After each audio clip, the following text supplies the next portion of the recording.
demi-finale. Mais c'est sûr qu'on attendait des équipes peut-être un peu plus avec une renommée plus importante. On voit que dans cette Coupe d'Afrique des Nations, rien n'est arrêté. On voyait l'Algérie favori, ils ne sont plus là. Le Ghana, personne voyait le Ghana comme une équipe forte comme les années précédentes, mais ils prouvent qu'avec leur caractère, leur expérience, qu'ils ont fait aussi de très bonnes choses. Ils sont montés en puissance dans la compétition. La Côte d'Ivoire qui, elle, ne déçoit pas, même s'ils ont eu un début difficile dans les matchs de poule. Donc je pense qu'on va avoir des demi-finales assez ouvertes. La RDC qui a vraiment revenu de nulle part face au Congo en étant mené 2-0 et en gagnant 4-2, avec des joueurs offensifs aussi très importants, très intéressants, avec Bolassi, Mbokani. Donc là on a du spectacle, on a une belle CAN.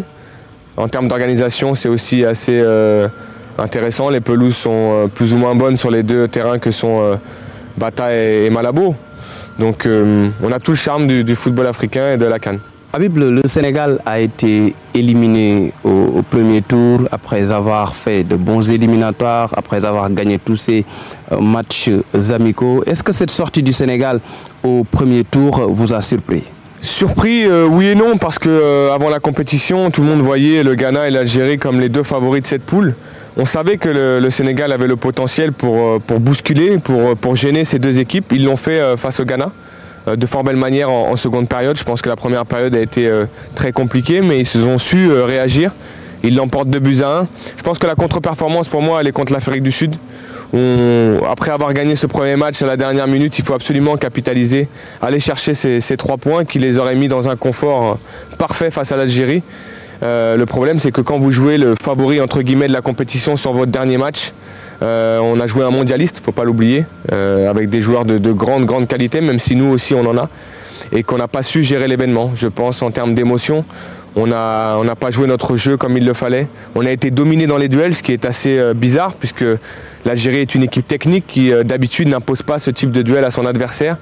Et là, on s'est fait un petit peu bouger. Regardez par exemple, même si on n'aime pas voir ce genre d'image, mais Mbengue qui est en sang, c'est sur un contact d'Aïssa Mandi. On avait l'impression que les Algériens étaient beaucoup plus motivés dans ce match. On n'a jamais su, à part Sadio Mané, venir bousculer cette équipe. Et malheureusement, je pense que c'était mérité cette victoire de l'Algérie. Et on se retrouve premier de la poule à la 2e journée.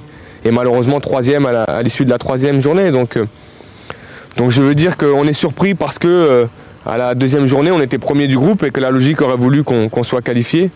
Maintenant, sur le papier, je pense qu'il n'y a rien à dire. On est en dessous du Ghana et de l'Algérie. Selon vous, Habib, qu'est-ce qui manque au Sénégal pour être un grand d'Afrique? Plus de caractère.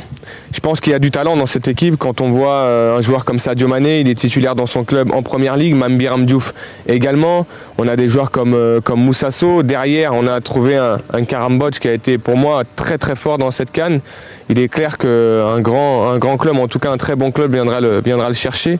Idrissa Gueye aussi au milieu de terrain. Donc du talent, il y en a. Mais j'ai l'impression que cette équipe manque de caractère, de leader.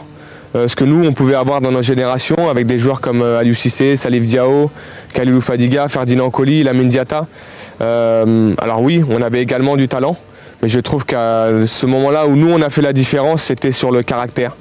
Et j'ai pas vu dans ce match, malheureusement, trop de révolte, pas assez de révolte de la part des cadres de cette équipe, qui ont peut-être subi, malheureusement, comme tout le monde, la domination de l'Algérie, sans pouvoir réagir. Maintenant, comment trouvez-vous le coaching de Alain Giresse tout au long de cette Coupe d'Afrique des Nations? Vous savez, quand une équipe perd, on va toujours parler du coaching. Il ne faut pas oublier qu'Alain Giresse a quand même fait de bonnes choses. Il faut lui rendre hommage par rapport à ce qu'il a fait avec cette sélection. Il est clair que tout est discutable. Ces changements peut-être trop importants sur le 2e match qui ont été peut-être pour l'équipe déstabilisants.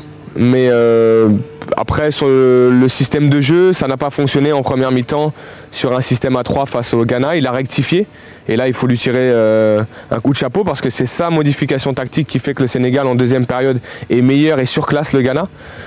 Ensuite, sur le 2e match, il est reparti sur un système à 4 où on a éprouvé des difficultés. On a eu une équipe à réaction qui a réagi en seconde période, qui est revenue à la marque alors qu'ils étaient menés. Ça montre également que cette équipe avait quand même des ressources.